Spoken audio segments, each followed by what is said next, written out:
Record this? No. I just started it. Okay, so last 2 weeks ago, before Thanksgiving, I asked what I should discuss in GitLab University. And one of the things that was asked, what is the difference between scalability and availability, and what is high availability? So today I Googled what the difference was. I had a good idea, but I found some really nice definitions. So I figured we could discuss that today. It's a very complex subject matter, so I want to keep it at this for today. Let me know if you have any questions in the meantime. So before we get started, let's talk about GitLab itself. So I discussed this before. I think it was the first GitLab University lesson, but it's good to get a refresher on what GitLab actually is. So GitLab consists of a lot of different parts, but there's a few parts that are important when we're talking about these kind of things. And these kind of things is architecture and the different components that might break or not. So you have GitLab, the application itself, that is the code that we write, that is the web server part as well, and that's where we spend most of our time in. But besides the application that you see here on top, we also have to make use of databases and a file system. So GitLab typically by default makes use of Postgres, which is a database, and it uses that to store metadata. That means information about the users. For instance, your comments are stored there, things that are not stored in the Git repositories. Besides Postgres, we also make use of Redis, which is a different type of database, one that is specifically made to handle quick temporary data. And we use Redis in this case to store queues. So when you have a lot of assignments that GitLab has to do, instead of waiting for each new assignment, stopping the whole system for each new assignment, we put them in a queue, in this case in Redis, to then later be picked up. We use this, for instance, for things that are really, really slow, like email. So every time you do a certain action, we have to send an email, which is really slow. So we put it in a queue to then later be picked up. And it makes sure that GitLab doesn't have to wait for the email to be sent, but rather a process in the background just picks up things from the queue. So Redis is another dependency of GitLab and a type of database that is connected always to GitLab when you're using GitLab. And lastly, and again, this is a simplification, but another important part is the file system. So the Git repositories, we don't store them in the database, but we just store them on disk, on the file system. And you can hook up any type of file system that you want to GitLab. You basically say, I just want to store my files here. And it's up to you how you handle that. By default, we store them in the same place that you install your GitLab server. So if you have a physical server, that's usually not a problem. But if you run in a virtual machine, you usually want to point your file storage to another place. So these are the different parts, and this is something that has to be in your head while we're talking about the architecture, about scaling GitLab.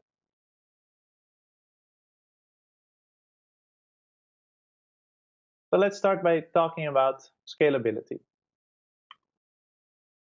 So I found this nice definition online that I shortened a bit, and it comes down to the following. Scalability is the ability of a system to provide throughput in proportion to available hardware resources. In GitLab terms, that basically means that whether you have 10 people or 1,000 or 10,000, or in GitLab.com's case, hundreds of thousands, GitLab should still be fast given there is enough hardware. So even though we have a lot of people extra on the server from one day to the next, as long as we have enough servers added, GitLab will still operate fast. And that is basically what scalability is. And that means that we have to engineer GitLab in a way that there's no bottlenecks and that it is possible to just add servers, and that if you add those servers, that performance stays well. It's easy to imagine that, for instance, we make things that are able to handle 10 users easily, but in no way are able to scale up, able to handle 1,000 users, even if you had the hardware. So we have to think about these kind of things. I'm going to show you some examples. Oh, good. I was about to ask for examples. Thanks. So when you're talking about scaling, you're basically talking, well, maybe let's start with an actual example. No,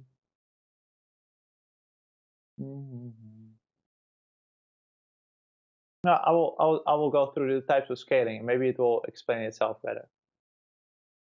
So when we're talking about scaling, there's two main ways that you can scale, so that you can increase the capacity of your server. And this will also explain a little bit how and why.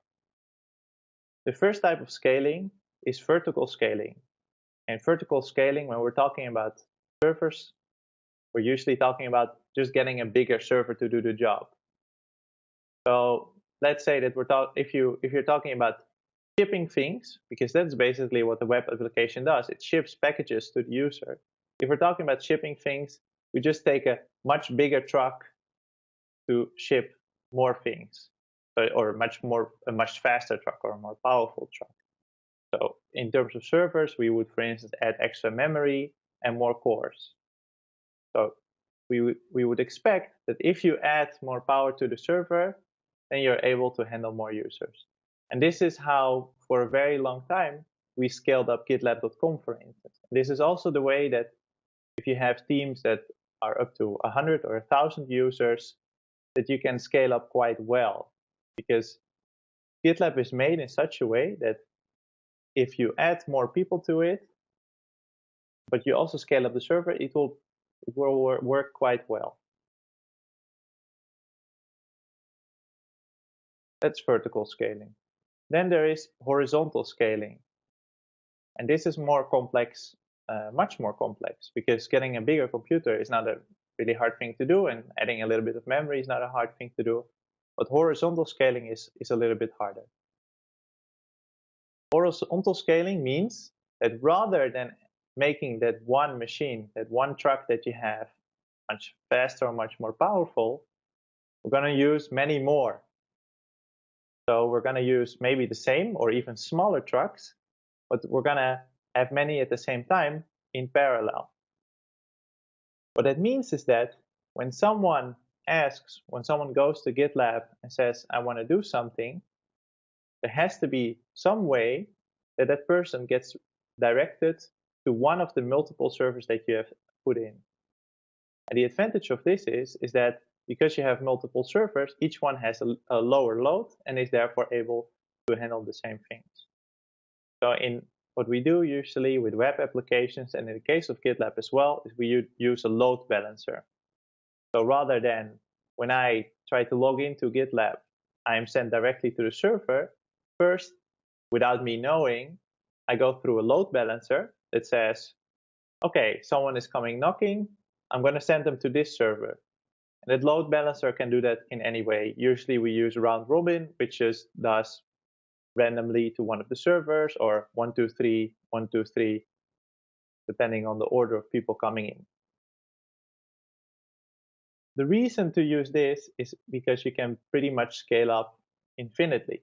Because if you make an application that works well on this small box, you can just add more servers to it, and this will scale up quite linearly, because every time you add one box, you add exactly the same capacity, the capacity of one single server. So this is a really easy way to scale up to much bigger scale, because if we're talking about vertical scaling, you're going to hit the ceiling of the capacity or the potential of computers. Like at one point you added so many gigabytes of RAM, the system won't be able to handle it. But as long as you have a good load balancer and a good setup, and your application is made to be able to handle this, you can add infinite servers when you're scaling horizontally. Ernst, you're looking difficult. Oh, sorry. I always look difficult. I do have a question. Everything you're saying makes sense. I do have one question though, which is, this looks a lot like sort of parallelization, if you will, but you're not calling it that. So that means there must be a technical difference. Can you explain the difference between parallelizing and parallelizing and horizontal scaling? So what we're doing is we're parallelizing over multiple servers. But when we're talking in programming about parallelization, you're killing me. What we're talking about is usually making sure that things run in parallel. And in that case, we're usually talking about on a server level. So that means that when I go to GitLab and I do one thing, I click on a button that starts a process, that process runs while I can still use the interface and that the interface doesn't stop running. That's an example. So we want to make sure that those things run in parallel, or to be more fancy, asynchronous, so that I can still use GitLab while other processes are running in the background. So that's a different thing. That's a different scale.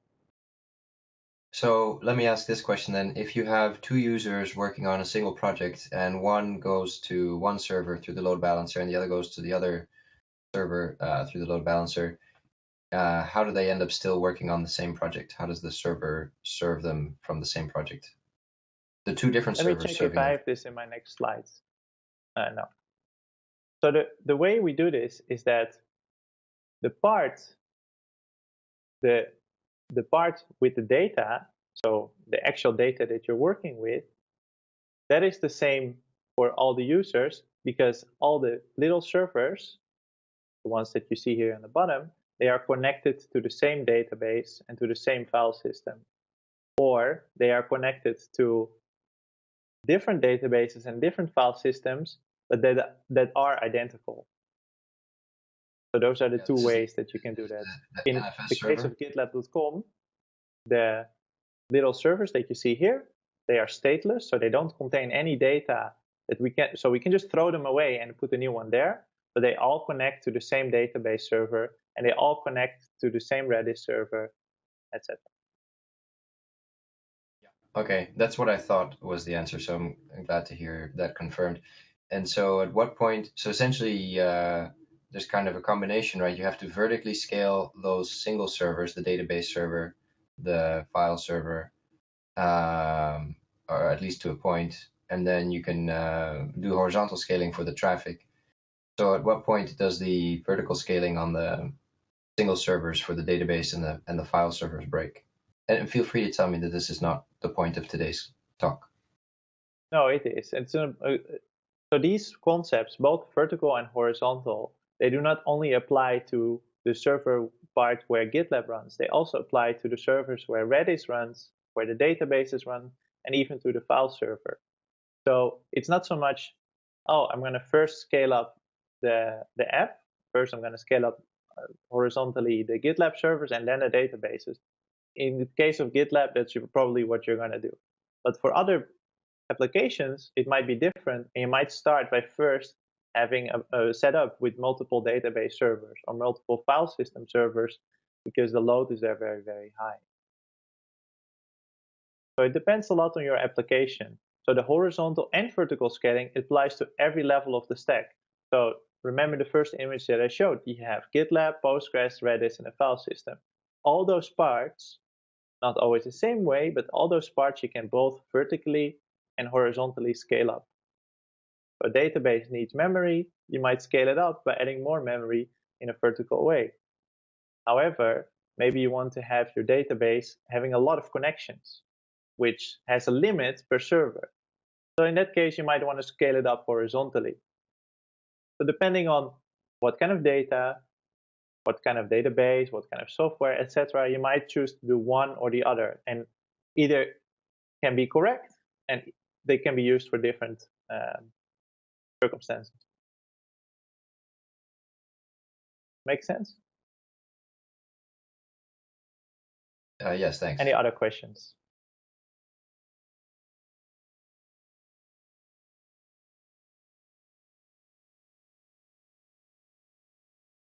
Okay. So to summarize in a single sentence, scalability is about the means to keeping GitLab fast. So making sure that we can keep GitLab feeling fast, feeling responsive, and working as it should be if we have the capacity to increase, right? So as long as we have the hardware, GitLab should be able to handle any kind of load, or at least to a certain point. Now let's talk about availability.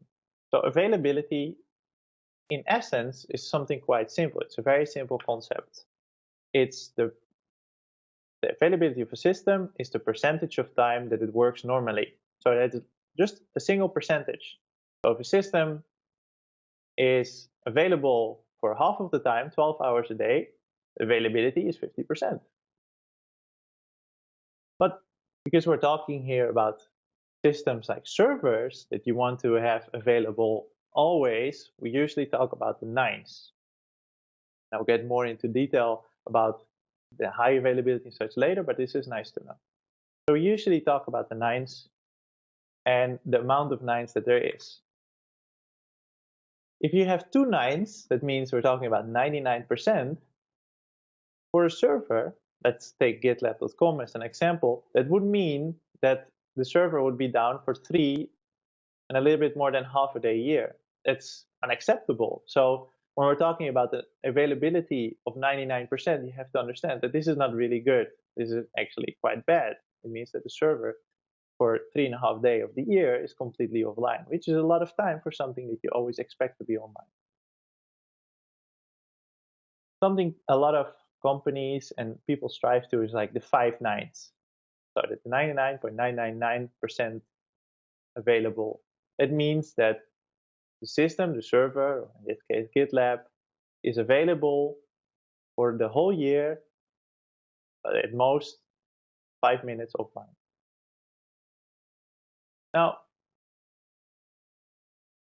why is this something we should consider? Well, if you're doing an upgrade of GitLab and you have to take the server offline, which is often the case for GitLab, or often the case, which we often recommend to do if you're doing a big upgrade, then maybe your server is offline for 5 minutes.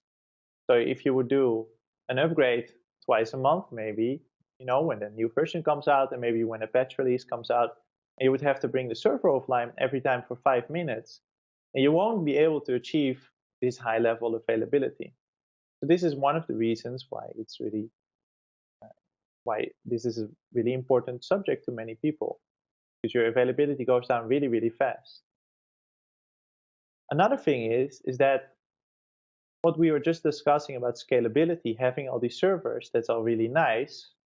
But at that point, we were only considering how fast it was, so that if a lot of people come in, everything stays online. But what happens if any of those parts break down? Let's say that you have 100 servers running GitLab application, but you only have one database server. Once a database server shuts down or something goes wrong with it, your GitLab installation won't work anymore, and the availability at that moment will be 0, right? It will be completely offline. So when we're talking about availability, we're also talking about, or specifically about availability, we're talking about the ability to keep it available, that in case something goes wrong, the system still stays available. And when we're talking about high availability, that's exactly what we're talking about, where we're saying, okay, maybe half of my servers are offline, but people can still log into the system. Maybe the performance won't be perfect. That is not what we're discussing now. We're talking about it always being available. If one of my database servers, maybe nothing goes wrong, but maybe I just need to maintain it. Maybe I need to upgrade some drivers. I don't want to, every time I have to upgrade something in my system, to bring down one of the components, because it would bring down the whole GitLab instance. So the ability to run the instance, to run GitLab highly available, means in this case that we can run it, that even though one of the components at any of the levels, the application server or the databases or Redis or the file system, we can still successfully keep it online without any problem. Now, this is obviously a very complex thing to do, and there's many moving parts, both in GitLab, in computers, and in circumstances, right? If a data center floods, you might have a problem. So there are several ways that you can try to achieve high availability. The first one is by parallelizing, to use your words exactly, but horizontally scaling every single part of the system. That's a good way to ensure that you have availability in case a server dies. That's a very good start. That's a first start. Other ways to do this is, for instance, replication. A replication is replicating one thing from the other, and it allows you, for instance, to have two file servers that if one goes down, you simply use the other, or you just use both, and then as one goes down, you just redirect all the traffic to the other. And the same goes for databases. Another thing to consider is, for instance, online deploys. So the past year, we've been really doing our best to make sure that any new GitLab update can be done online. That means the GitLab is still running, people are still using it, and you are doing a deploy to the new version. That's one way. And we have to work on that. And we have solutions for that. And for most updates, you can actually do that nowadays. But it's something we all have to keep in mind while engineering GitLab. Other things that relate to availability is, for instance, automatic failover. I discussed this. If one thing is broken, automatically you redirect traffic activity to the other thing, whether it's a different server, a different database, etc. You can also think about mirrors, which is where you do the same thing, where you replicate it, or you might even have an entire mirror server somewhere else on the planet. It might be because you want people to easily connect to it, or for instance, for disaster recovery. If your data center in one place blows up, you just use the other one. It might be a little bit slower, but it's still available. And I already touched upon this with the scalability, is that you can have clusters of things. So clusters of databases, clusters of Redis, clusters of a file system. And that allows you that any of the nodes break down, that you just use the other node. You see what my next slide is? Oh.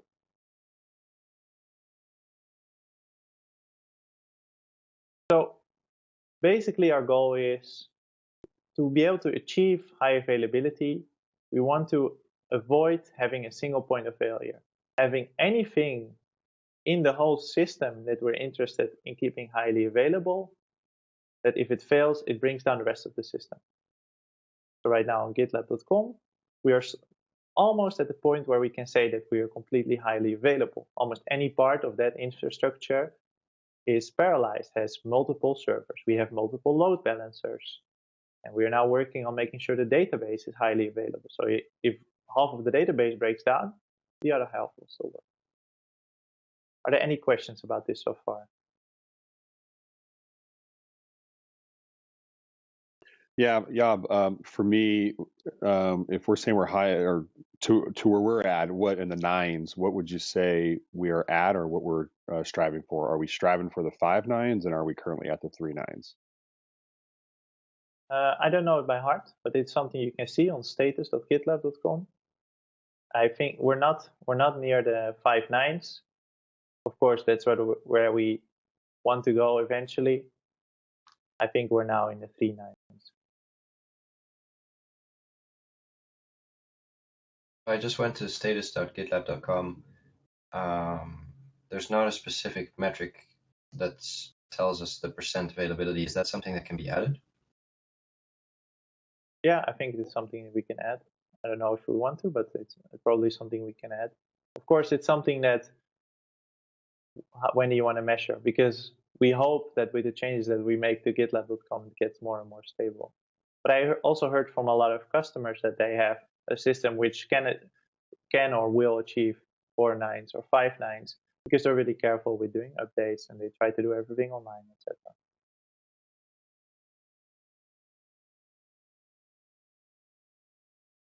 Can you tell, maybe you touched on this, but I'm curious to understand a little bit more about, if you have a database that breaks down, but you still have the other half of the database available. I guess I'm not fully sure how that works. If half of your database breaks down, then do you not only have access to half of your data? So you're essentially replicating your database. Well, that's probably what you would do. So it depends a lot on how you set it up. In the past, what we had on GitLab.com, we had a thing where we had a database that everyone connected to, and then we had a failover database. And if the first database broke down, it was on a separate server or a separate virtual machine, we would flip a switch and everyone would connect to the other one. And they were constantly being replicated. In fact, they were replicated in such a way that we were sure that they were consistent with each other and that there was no data loss. Only the switching over moment would be a matter of data loss. So fairly. With modern databases, what you can do, and there's different ways and there's different algorithms to do this, but what you can do is you can simply say, I want to keep these nodes, whether it's 2, 3, or less. I heard from Zalando, I heard that they have 120 Postgres clusters.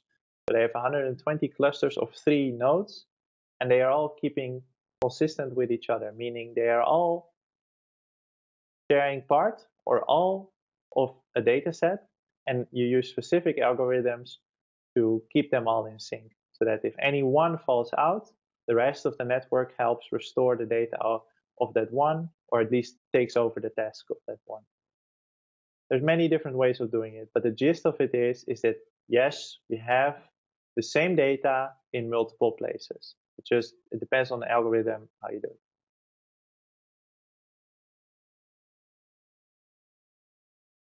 If anyone wants to hear more about this or read more about it, there's a lot of interesting literature. There's some really interesting algorithms called Raft and Paxos that are most people use for this. So maybe one comment and then a question. The comment is for the benefit of those not fully familiar with the difference between developers and DevOps. Jeroen, correct me if Job, correct me if I'm wrong, but this falls within essentially the realm of the DevOps engineers. But then the question that I have on that is, what do you, as a developer, or what do the developers have to bear in mind when they're coding to allow things to be scalable? How early on in the process of coding do you have to start to take this into account? It's a great question. I don't know about early on, because what do you find as early on? But almost anything you do, you have to keep in mind that if it's something that is slow, you make sure that you put it on an external service. So for instance, if I am a programmer and I make a download button that I know it will take a long time to generate that download, I make sure that not the whole application is waiting for that and it's put in a side thread. Another thing you can think of is, and this is, we don't have to think a lot about it because we use Ruby, which is not very concurrent, but if you can use concurrency, meaning doing multiple things at the same time, you should try to use that whenever possible. These kind of things help a lot. It depends a lot on what you're working with. One thing to be careful with is, for instance, databases and things like Redis. We don't have to worry a lot about it because we use Rails, but you can have multiple connections to these. But if you put a lot of connections from a single user for a single instance, then you might oversaturate that line and one would have to scale up earlier, which of course you want to avoid as much as possible. You want to make sure that whatever you're making is able to run on the smallest machine as possible.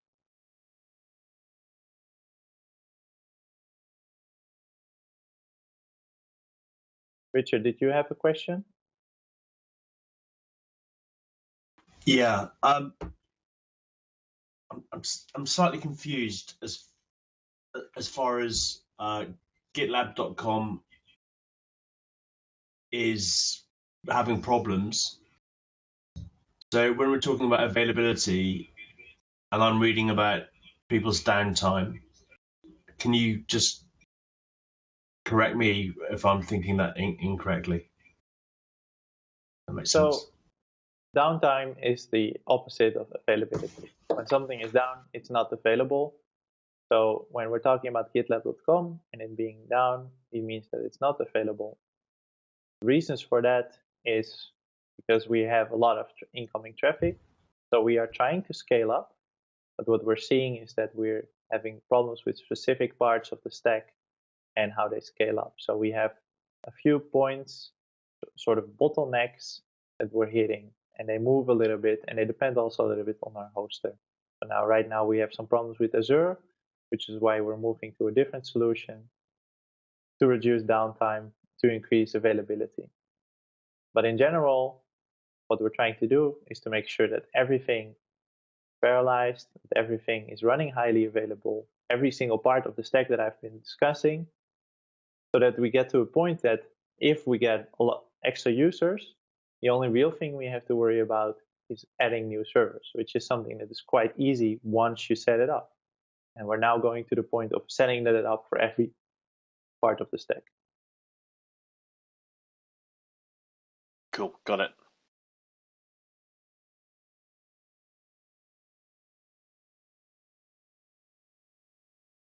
So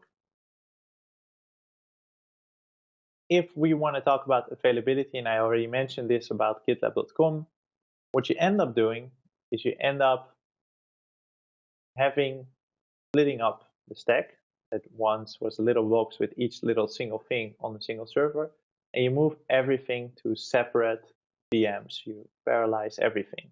That means that you have multiple load balancers, so you have no single point of failure in a load balancer because, well, you can have this amazing stack, but if you have only a single load balancer and it falls off, then you still have a single point of failure.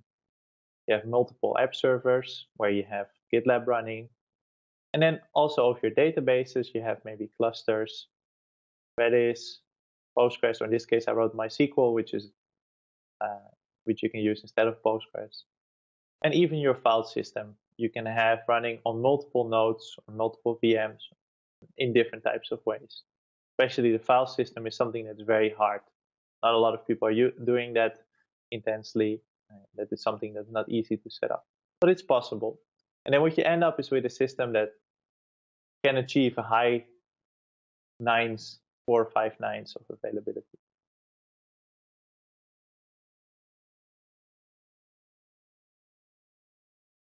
So what are we doing about it for our customers and for the world? How are we, what things are we doing? Are we going to do besides what we're doing right now to make GitLab highly available and scalable? So I already discussed in the ways that you can run GitLab right now. You can run it highly available, and it scales incredibly well, GitLab, as long as you just manage to add servers. But to make it highly available, we're working on different things to make it easier to do this. One thing we're going to do in the near future, that is in the coming months, is we're going to make highly available omnibus packages. That means that whereas now we recommend you to use certain components to run GitLab highly available, we start shipping them along with omnibus. This will make it much easier to set up your highly available GitLab setup. Another thing is, excuse me, we're looking into using a clustered file system. There's existing solutions that we will probably leverage for this. So this might be a way to reduce the bottleneck of having a single very big file system. Other things we can consider and things that we are doing is adding documentation on, for instance, how can you cluster your database, or what do we recommend? This is something that new databases tend to focus a lot on, but in practice, it's really hard to properly cluster a database.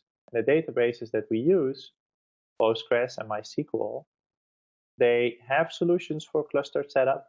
They are not always free, and the free solutions, it's hard to choose between them. So one way that we can help with this is by adding documentation, and of course, trying this ourselves on GitLab.com and seeing what works. Another potential solution, and I just made this up, is, for instance, using Docker. So you know that Docker runs things in VMs, which makes it in little containers, which makes it very easy to scale up. And Docker might be a nice way to easily create a big cluster of GitLab and all the GitLab's dependencies, compared to a solution where you would have to spin up many VMs or run it on physical hardware. And of course, other ways. We see, because we are able to run GitLab.com, we come across a lot of different things, and we have to consider a lot of different scenarios and setups, which we do very regularly. And at the same time, we hear from a lot of our customers different things. So we're not sure what the future will bring. What we do know is that GitLab right now, you can run highly available, and it scales really, really well. But we also know that the problems we're facing at our scale with file systems, there are many different solutions, and they're all hard problems. So it's interesting to see where this is going to go. I think I'm through my presentation. Yes, questions? Thanks. I have a question for you. Can you speak to global HA a little bit? Something that a few clients have been asking about, and I know that's on the agenda to solve that problem in Q1 of next year. Yeah, actually, we just moved it down to January 22nd, at least. For GitLab 8.4, we will start working on GitLab where that you can have replicated somewhere. It means that you have GitLab instance in one place, GitLab instance in another place, and the GitLab instances are mirrored. So that means that all the data in one location will also exist in the other location. So whatever happens in one will send that data towards the other, and then you are able to access the same data from each instance, and it allows you to have a much quicker response time, but it also allows you to have like a backup. What if one catches fire, you still have the other one. And another example, a client wanted the European team and the US team. They wanted to have the US team be able to make code edits to the European team's code as well. So that would be another example because they're in two different locations, correct? Yeah, that's correct. It's very useful because then you have much lower latencies and the connection can be much better because you have a local server. Got it. Thank you. Can I just follow up on that? Yeah. So would that mean that if there's a team in Europe, a team in the US, and a team in India, that each team would have connectivity to their local server, but the servers would be talking to each other as well? Yeah, because we didn't start to work with it, we don't know the exact limitations yet of the first release. But eventually, of course, this is where we want to go, where you have multiple GitLab servers containing the same data that are automatically keeping each other in sync. Probably for the first version, it's not going to be that level of sophistication, but that is the idea eventually. Thank you. And just to clarify, that's something that no one has, correct? No, that's not correct. Perforce does a similar thing, and I think some of our competitors are surely working on it. Okay. This is something that is very interesting for large enterprises, but it's also an extremely hard problem to solve. Can I elaborate a bit on that? Sure. So I think there are two different things. There's can I have a local copy of GitLab that allows me to do a very fast clone of certain files, and if I push to it, maybe send my push over to the global server? I think that's a solvable problem, and we'll take a stab at that.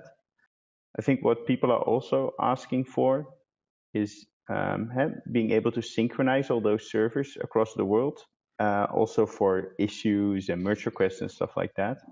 I think right now I consider that an unsolvable problem. I don't think any of our competitors are working at it either. You have, to illustrate why that's hard, if you have a new user that creates an account, or if I create a new issue, my current issue number is 12. If I create a new issue, it should be 13. But if somebody at the other end of the world is also creating a new issue, now we have two issues number 13, which is not possible. So the only way to solve that is to ask all servers before you create a new issue, which would make it even much slower. So this is something that customers keep asking for, but I don't think it's technologically feasible. So we'll have what we call GitLab RE, read-only, which allows you to clone locally at a higher speed. But we will not have a thing where you can synchronize over the whole world. But Job, feel free to elaborate or correct me. No, thanks for the clarification, Sietse.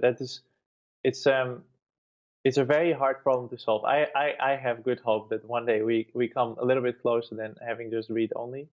But yes, that is basically it. Right now, what you can do, as you know, you can already mirror a single repository, of course, which is not a form of high availability, but it is for that single repository.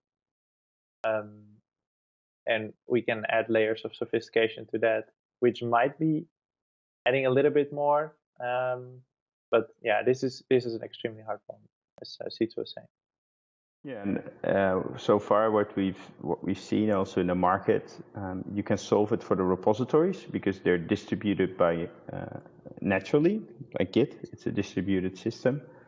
If you're going to do anything else, that is more than 10 years in the future. So it's not something that's even on our roadmap. So the only thing on our roadmap is having a local copy of all the Git, the repository files, but the web interface will be at one location in the world, and that's a model that can work.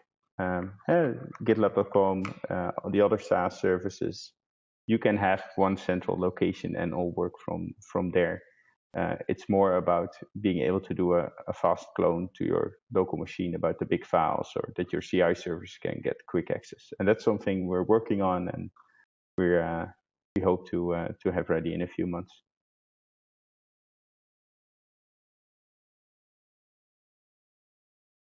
Hey, Job. Any other questions? Yeah, I've been on a couple calls with Drew, and he's mentioned an active setup and maybe an active passive setup. I was just wondering what exactly that means. So it's very simple. When you're talking about active, and let's keep it very abstract, means that you have two active servers that are both doing work. I mean, any request that goes to the servers goes to one of the two, and either can handle that. If one falls out, all the requests go to that one, and nothing else has to happen, but both are active.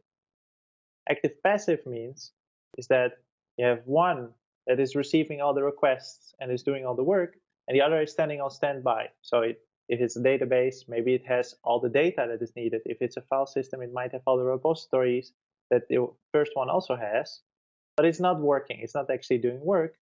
In fact, the only thing that you do with it is that the moment that the first one dies, the other one turns on, or you turn it on manually. That is the difference. So it's both on or one on standby, and then switch. Okay, great, thanks.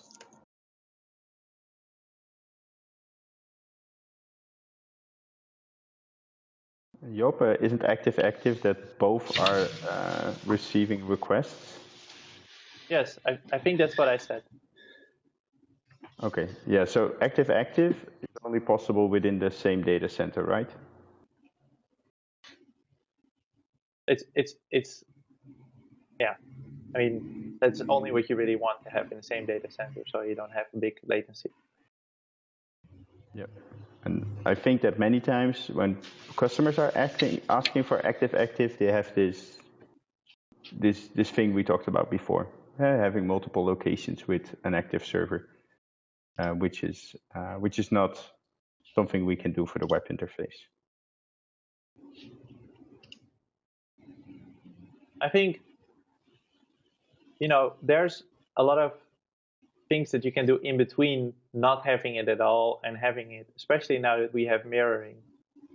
It's with Git, you don't have you have some very big repositories, but most teams are working on a single repository or a bunch of repositories, and then other teams somewhere else in the world have other repositories, and they just use the first team's repositories. So with mirroring, you could already imagine that, we just mirror some repositories that are often used, but that team far away doesn't contribute to.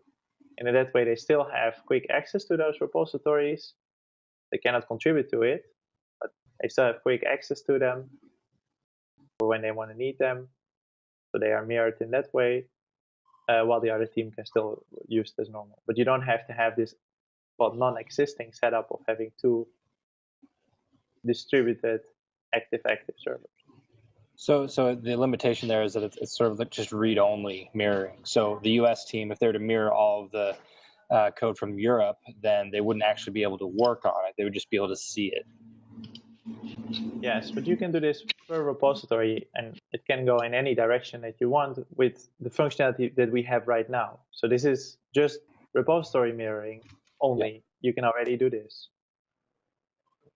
When we're talking about GitLab read-only, we're talking about all the repositories mirrored.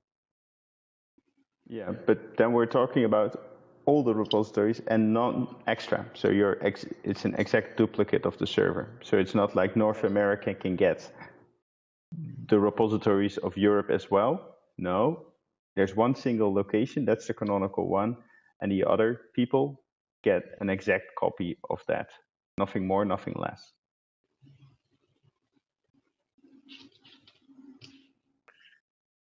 Hey, Job, two questions. The first one, the more simpler one. So if we think about githost.io and we're addressing kind of mirroring, if someone wants to mirror, then safe to say they're going to have to buy two basically packages of githost.io, whatever that is, correct? One to have the live instance, and then the other one to mirror copy to, correct?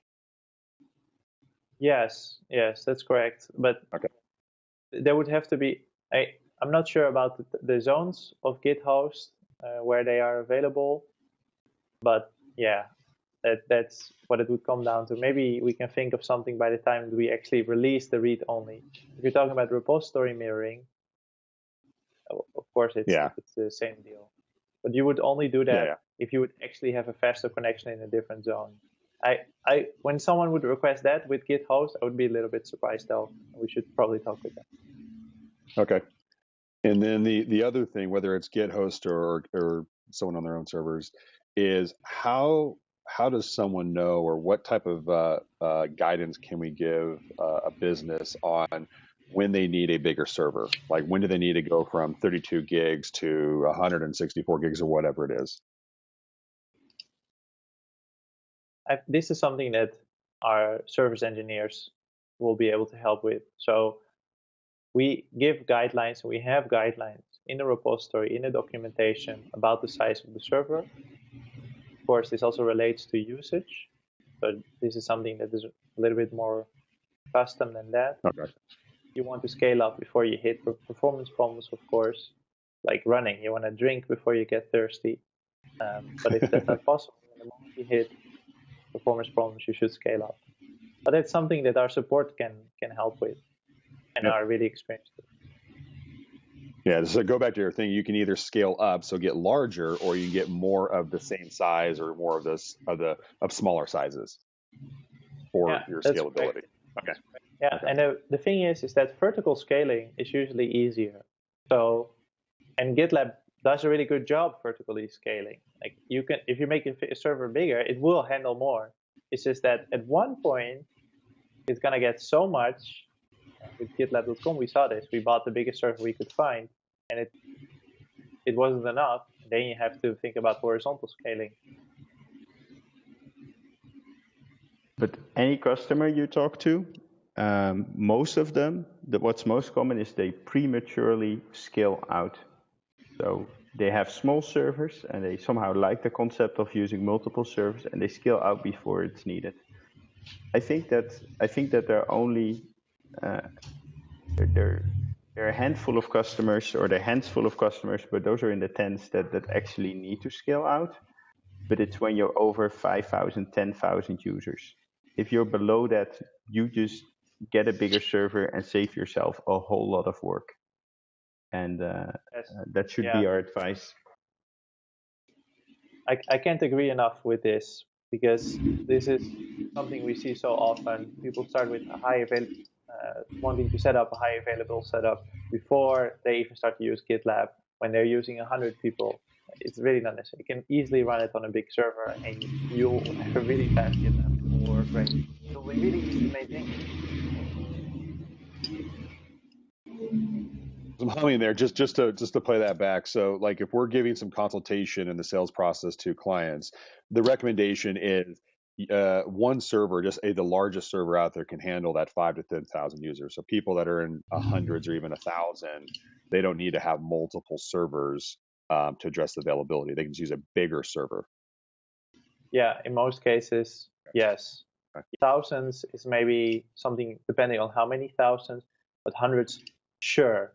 Like just put a really big server, really big servers, but you can just buy a really big server. It's much cheaper than spending many hours maintaining a high available setup.